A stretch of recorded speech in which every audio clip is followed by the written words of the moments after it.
कल हम लोग पढ़े थे DyHL ऑन सागर इक्वेशन, ठीक है ना।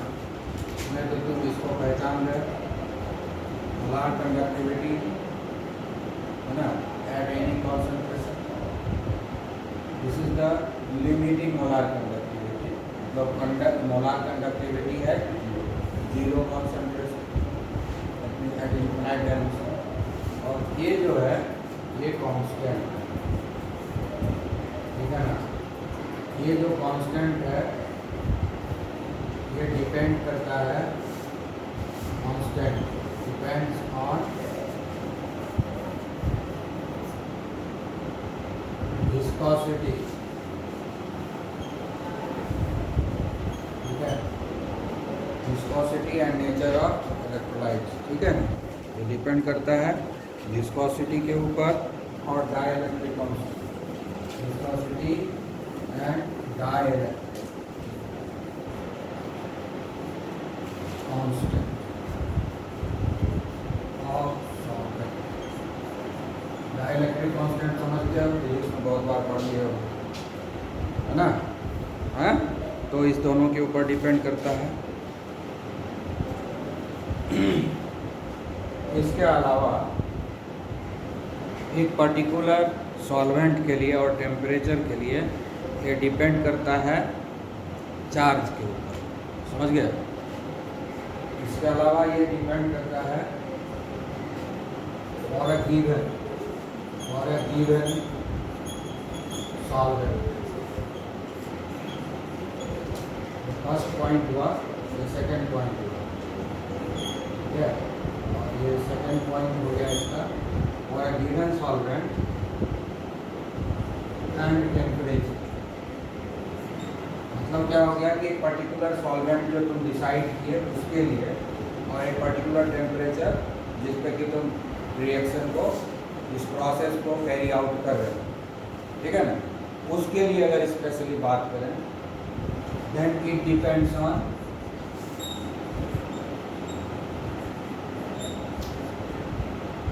Charges on the cation and anion, charges on the cation and anion, ठीक है। It depends on charges on cation and anion.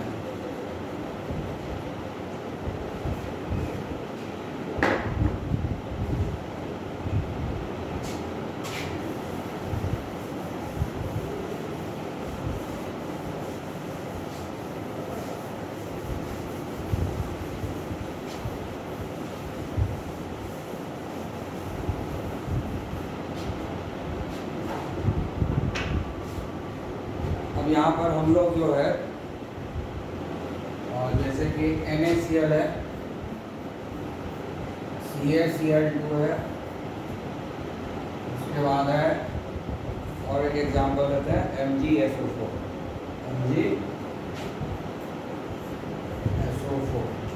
ठीक है।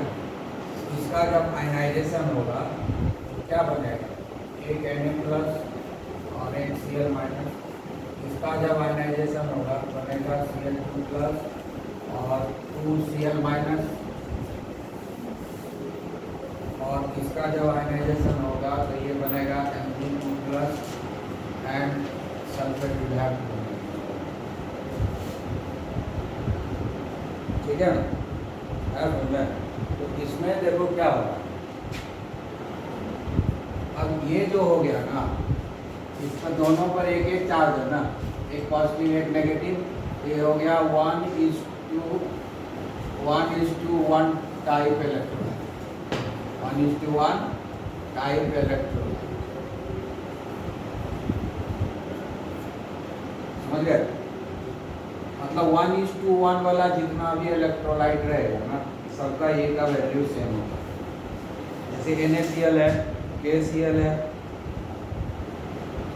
मतलब टेम्परेचर को कांस्टेंट कर देंगे, टेम्परेचर को कांस्टेंट कर देंगे, कॉन्सेंट्रेशन सेम ले लेंगे, टेम्परेचर सेम, कांस्टेंट कॉन्सेंट्रेशन भी सेम रहेगा और 1:1 रहेगा। अगर तो दुनिया में कोई भी इलेक्ट्रोलाइट रहे 1:1 टाइप, सबका ए का वैल्यू सेम होगा, कांस्टेंट का वैल्यू जो DyHL कांस्टेंट है इसका वैल्यू सेम होगा। जैसे NaCl हो गया, KCl हो गया, दोनों क्या है 1:1 है ना। KCl भी K प्लस Cl माइनस में डिसोसिएट करेगा। तो इस तरह का जो इलेक्ट्रोलाइट रहेगा वो सारे इलेक्ट्रोलाइट का E का वैल्यू सेम रहेगा अगर हम टेम्परेचर को सेम रखें और गिवन सॉल्वेंट एंड टेम्परेचर, ठीक है ना। अब इस पे चार्जेस कितना है, कैल्शियम पे 2 है और क्लोरीन पर कितना है 1 है। ये होगा 2:1 टाइप इलेक्ट्रोलाइट, 2:1 टाइप इलेक्ट्रोलाइट। तो 2:1 वाला जितना रहेगा चार्ज का देख रहे हैं रेशियो, उसका आयंस का नहीं देख रहे, चार्ज का रेशियो देख रहे हैं +1 -1, ठीक है। ये हो गया +2 -1, 2:1 का रेशियो होता है। 2:1 का चार्ज का रेशियो देख रहे हैं। केटाइन के ऊपर क्या चार्ज है, तो क्या दिया है on the cation and anion, है ना। Depends on charges on cation and anion. Cation और एनायन के ऊपर चार्जेस क्या है +2 है और -1 है। तो इस तरह का जितना भी सॉल्ट रहेगा, समझ गए ना, वो सारे का जो है ए का वैल्यू सेम आई बात समझ में। और फिर जो है ये हो गया दोनों पर 2 है, 2:2, दोनों पर 2 चार्ज है। ये हो गया 2:2 टाइप इलेक्ट्रोलाइट।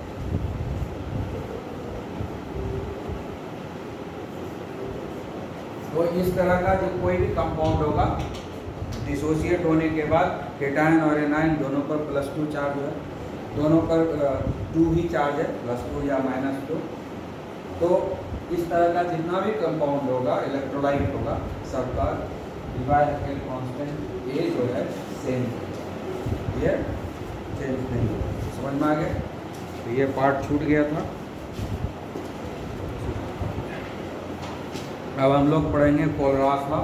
कल डिस्कस किए थे variation of conductivity and molar conductivity.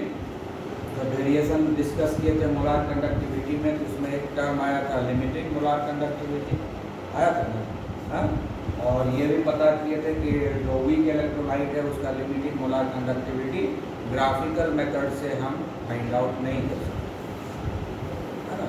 Strong electrolyte का ग्राफिकल मेथड से limiting molar conductivity find out कर सकते हैं आसानी से, लेकिन वीक इलेक्ट्रोलाइट के लिए नहीं कर सकते। तो वीक इलेक्ट्रोलाइट का मोलार कंडक्टिविटी को फाइंड आउट करने के लिए एक लॉ है जिसका नाम है कोलरास लॉ, ठीक है। तो उसी को आज हम लोग पढ़ेंगे।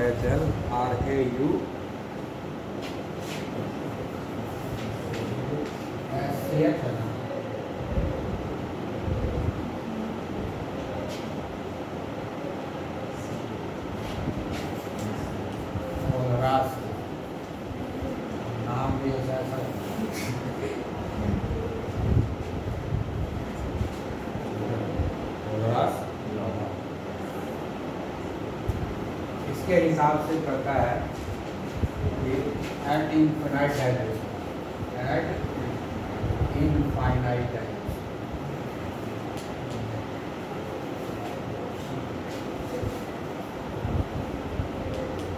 और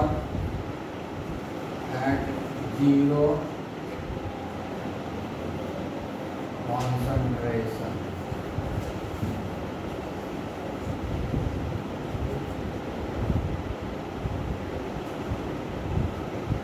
each and every ion makes a contribution, ठीक है।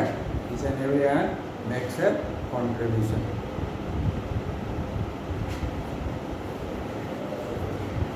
each and every ion present in the solution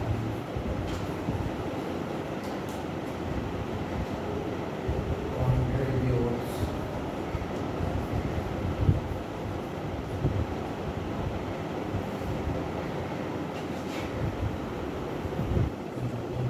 study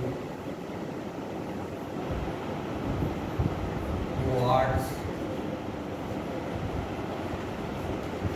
the limiting molar conductivity, for the limiting molar conductivity.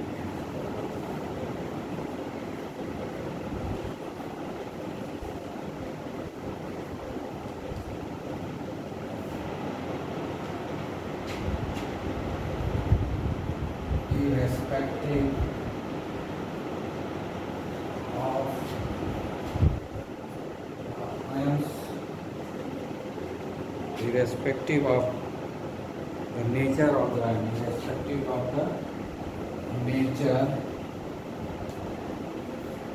of the ion.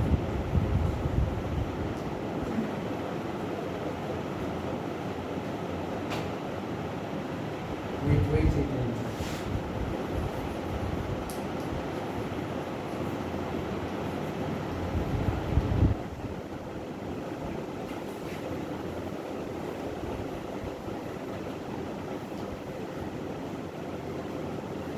हो गया। मतलब जब इनफाइनाइट डाइल्यूशन होगा, जब कॉन्सेंट्रेशन जीरो हो जाएगा, तो उस सॉल्यूशन में जितना भी प्रेजेंट होगा ion, each and every ion जो है लिमिटिंग मोलार कंडक्टिविटी के तरफ अपना कॉन्ट्रीब्यूशन देगा। मतलब एक भी आयन ऐसा नहीं है जो कि अपना कॉन्ट्रीब्यूशन नहीं देगा। ठीक है, जैसे कि हम सोडियम क्लोराइड लिए डिजॉल्व हुआ, तो जितना भी सोडियम आयन है और जितना भी क्लोराइड आयन है, वो सारे के सारे जो है अपना कॉन्ट्रीब्यूशन देगा टोटल लिमिटिंग मोलार कंडक्टिविटी। जो सॉल्यूशन का लिमिटिंग मोलार कंडक्टिविटी है, उसके तरफ इसका कॉन्ट्रीब्यूशन रहेगा, ये निश्चित है। ठीक है, ये पता कैसे किया? ठीक है, ये जो लॉ दिए, लॉ देने से पहले ये बहुत कुछ जो है एग्जामिन किए। ये लॉ देने से पहले एग्जामिन किए हैं, जैसे limiting molar conductivity of HCl, KCl, और limiting molar conductivity of sodium chloride. दोनों का जो डिफरेंस है ये है 23.4 सीमेंस सेंटीमीटर स्क्वायर पर। ठीक है, उसी तरह से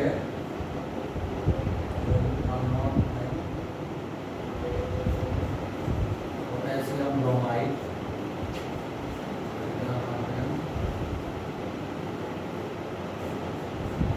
सोडियम ब्रोमाइड, इसका भी है 23.4 सीमेंस पर सेंटीमीटर स्क्वायर पर। फिर जो है मोलार कंडक्टिविटी का डिफरेंस निकाले हो पोटेशियम आयोडाइड,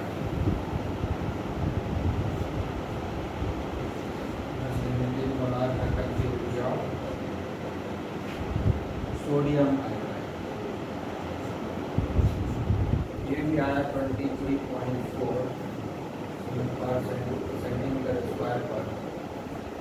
ठीक है, अब तुम इस डेटा को देखो, है ना, तीनों को, जैसे पोटेशियम क्लोराइड और सोडियम क्लोराइड का लिमिटिंग मोलार कंडक्टिविटी का डिफरेंस कितना है?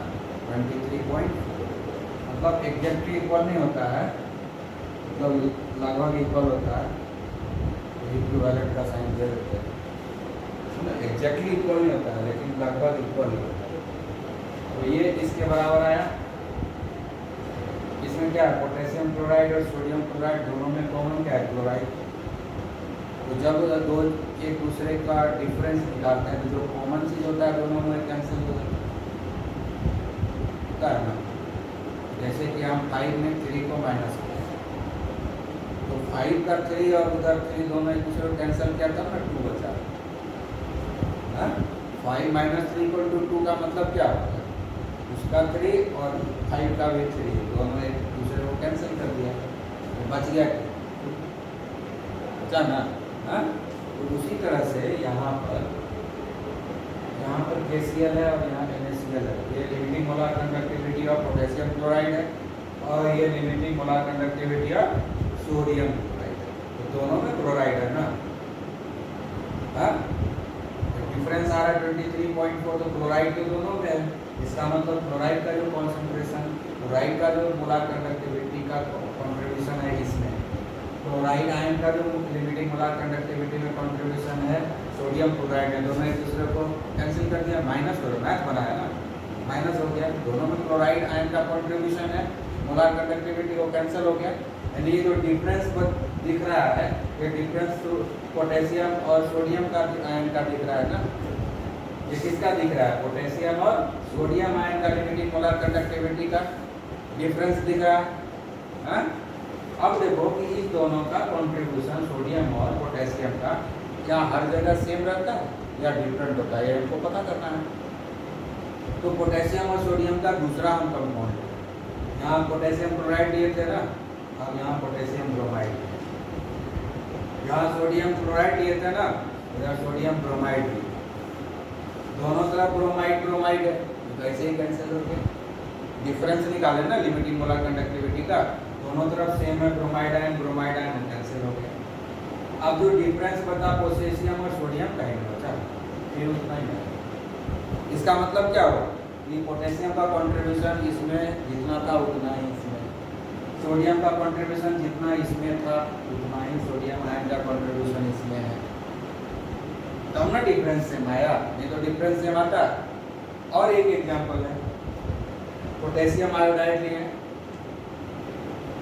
इस बार पोटेशियम को पोटेशियम आयोडाइड के रूप में लिए और सोडियम को सोडियम आयोडाइड के रूप में लिए, दोनों तरफ आयोडाइड है, तो दोनों का जो कंट्रीब्यूशन है ऑटोमेटिकली कैंसिल हो जाएगा जब माइनस होगा। तो बचा क्या, पोटेशियम और सोडियम का ही ना। अब पोटेशियम और सोडियम का जो लिमिटिंग मोलर कंडक्टिविटी का डिफरेंस कितना आया, 23.4 आया, सेम ही आया। इसका मतलब क्या हो गया कि पोटेशियम आयन का कंट्रीब्यूशन हर सॉल्यूशन में सेम रहता है, हर सॉल्यूशन में सेम, ठीक है ना। मतलब एक पोटेशियम आयन का जो लिमिट मोलर कंडक्टिविटी के प्रति जो कंट्रीब्यूशन है वो सेम रहता है, चाहे कंपाउंड को। तीनों इलेक्ट्रोलाइट डिफरेंट है ना, ये पोटेशियम क्लोराइड है, पोटेशियम ब्रोमाइड है, ये पोटेशियम आयोडाइड, तीनों इलेक्ट्रोलाइट डिफरेंट है। लेकिन इस डेटा से हमको क्या पता चला कि पोटेशियम आयन का कंट्रीब्यूशन जितना यहाँ है उतना ही यहाँ है, उतना ही यहाँ है। समझ में आया, क्लियर। तो कैटायन के कॉन्सेंट्रेशन के ऊपर डिपेंड कर रहा है, ना कि नेचर पर डिपेंड कर रहा है ना, कितना सोडियम आयन है उसके ऊपर डिपेंड कर रहा है मोलर कंडक्टिविटी, ना कि नेचर पर डिपेंड कर रहा है, ठीक है। अब देखो मोलर कंडक्टिविटी यहाँ ये इसमें सोडियम सोडियम सोडियम तीनों में, तो तीनों में सोडियम आयन का कंट्रीब्यूशन सेम रहेगा तभी ना डिफरेंस सेम आएगा। इसमें कंट्रीब्यूशन डिफरेंट होता है, इसमें कंट्रीब्यूशन डिफरेंट होता है, ये डिफरेंस भी अलग होता है। तो इस डेटा से हमको क्या पता चला कि दुनिया में कोई भी कैटायन हो, चाहे वो किसी इलेक्ट्रोलाइट में किसी के साथ भी रहे, लास्ट में क्या लिखें,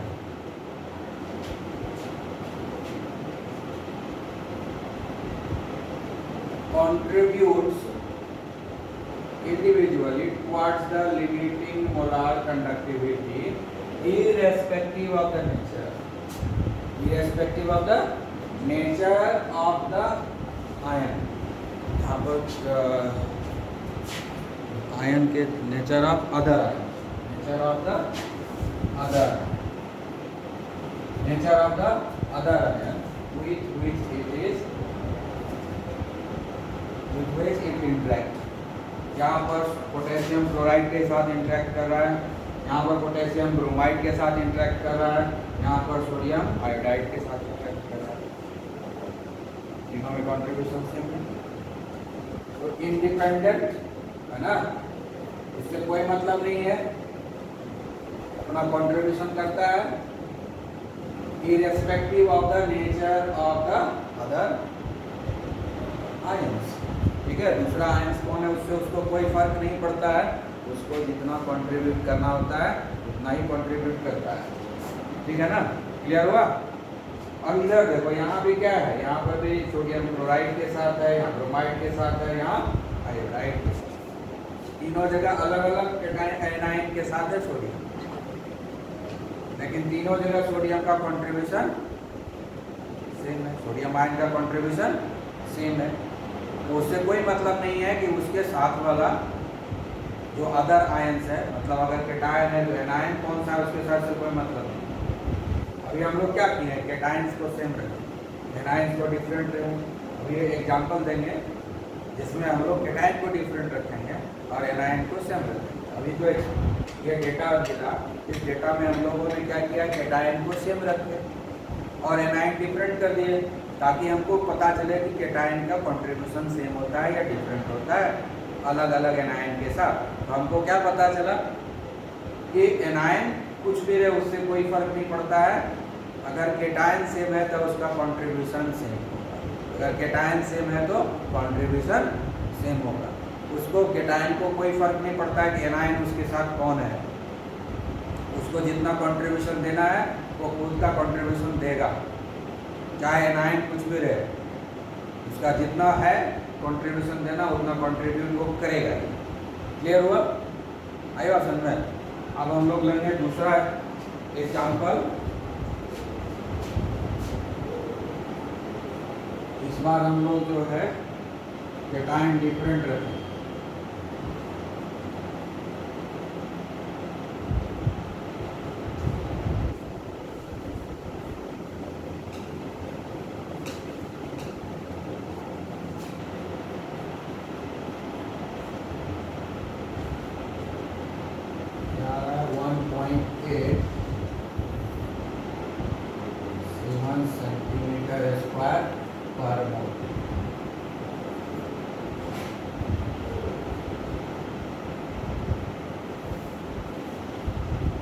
potassium bromide minus limiting molar conductivity of potassium chloride, इसका भी आएगा 1.8 सीमेंस सेंटीमीटर पर मोल।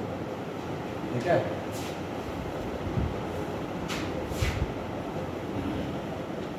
अब देखो यहाँ पर क्या है, ब्रोमाइड सेम है, यहाँ पर क्या है, क्लोराइड सेम है, केटाइन डिफरेंट हो गया, यहाँ पर भी केटाइन डिफरेंट हो गया, सोडियम और पोटेशियम है ना। अब इसका और इसका डिफरेंस निकाला गया, कितना आया 1.8, कितना आया 1.8 सीमेंस सेंटीमीटर स्क्वायर पर मोल। ठीक है। तो इसमें सोडियम है, इधर भी सोडियम है, तो कैंसिल हो गया। इस दोनों का जब डिफरेंस निकाले तो ये दोनों का डेटा कैंसिल हो गया। तो अब डिफरेंस किसका मिला, ब्रोमाइड और क्लोराइड का, कितना आया 1.8। ठीक है। उसका दूसरा एग्जांपल हम लोग लिए पोटेशियम ब्रोमाइड और सोडियम क्लोराइड। ठीक है। दोनों में क्या है, पोटेशियम है दोनों में, तो पोटेशियम का डेटा ऑटोमेटिकली कैंसिल हो गया मोलार कंडक्टिविटी का। ठीक है ना। अब बचा तो डिफरेंस किसका ये दिखा रहा है, ब्रोमाइड और क्लोराइड का। ब्रोमाइड और क्लोराइड का डिफरेंस दिखा रहा है 1.8 सेंटीमीटर स्क्वायर पर मोल दिखा रहा है इतना। ठीक है ना। अब दोनों जगह तो सेम ही आया, दोनों जगह डिफरेंस सेम ही आया।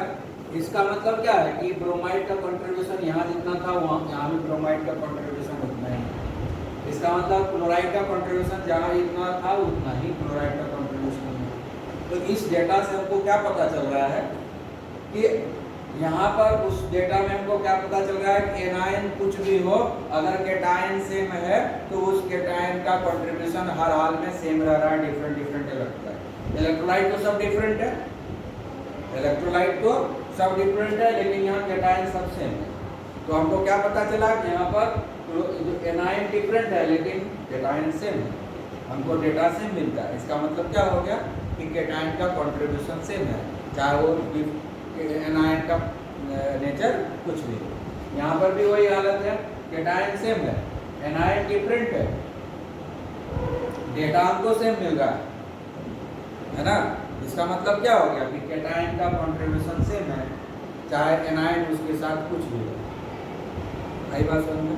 क्लियर? उसी तरह से हम लोग को यहाँ पर क्या देखना है कि एनायन सेम है, कैटायन डिफरेंट है, एनायन सेम है और कैटायन डिफरेंट है और डेटा हमको सेम मिल रहा है, इससे क्या पता चलता है कि यहाँ जो है यहाँ पर एनायन का कंट्रीब्यूशन सेम है, चाहे कैटायन उसके साथ कुछ भी। अगर सेम काइंड ऑफ एनायंस है, अगर सेम काइंड ऑफ एनायंस है तो उसका कंट्रीब्यूशन सेम होगा, चाहे कैटायन किसी भी तरह का हो। दोनों का कैटायन डिफरेंट है, एनायन सेम है, ठीक है ना। और ये डेटा हमको सेम मिल रहा है, इसका मतलब क्या हुआ, एनायन का कंट्रीब्यूशन सेम है, भले ही इसका कैटायन डिफरेंट है। तो इसका मतलब क्या हो गया, उसका जो जिस अपोजिट आयंस के साथ, जिस अपोजिट आयन के साथ वो इंटरेक्ट कर रहा है उससे उसको कोई लेना देना नहीं, उसको अपना कंट्रीब्यूशन जितना बनाना है, उसका जो अपना योगदान है वो देगा, उसमें कोई फर्क नहीं पड़ेगा।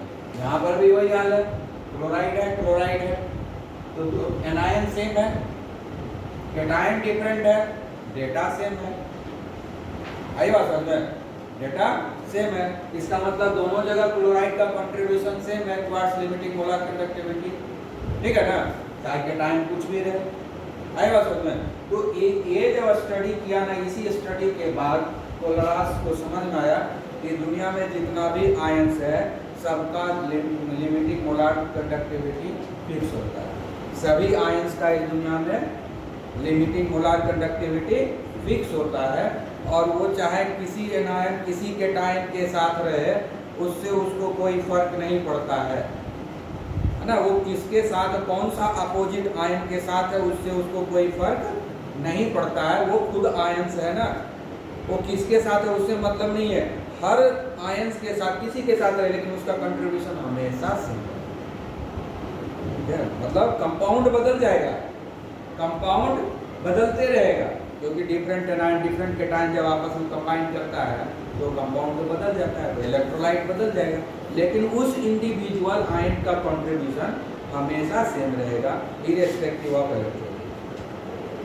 चाहे वो किसी भी इलेक्ट्रोलाइट का हिस्सा रहे उससे उसको कोई मतलब नहीं, उसका जो कंट्रीब्यूशन है वो सेम ही देगा हर जगह, चाहे वो किसी भी इलेक्ट्रोलाइट में क्यों ना हो। आई बात समझ में। इसी के बेसिस पर तब ये लाव दिया कि इंडिपेंडेंट डाइल्यूशन जब हो जाता है, जीरो कॉन्सेंट्रेशन जब हो जाता है तो जितना भी आयन प्रेजेंट होता है सॉल्यूशन में, सारे आयंस अपना अपना जो उसका अपना एक कांस्टेंट कंट्रीब्यूशन होता है, उसका एक अपना जिम्मेदारी रहता है, वो अपना जिम्मेदारी को निभाएगा किसके तरफ, मोलार कंडक्टिविटी के तरफ, और जिम्मेदारी उतना ही निभाएगा जितना उसको निभाना। हर में कोई मतलब नहीं है कोई इंडिया में कि पाकिस्तान, इंडिया के साथ है तो भी उतना ही जिम्मेदारी निभाएगा, पाकिस्तान के साथ है तो भी उतना ही जिम्मेदारी निभाएगा। आई बात समझ में, क्लियर हो गया। तो इसी बेसिस पे कोलरास लॉ आया और नेक्स्ट पीरियड में हम लोग उस पर थोड़ा प्रैक्टिस करेंगे। ओके।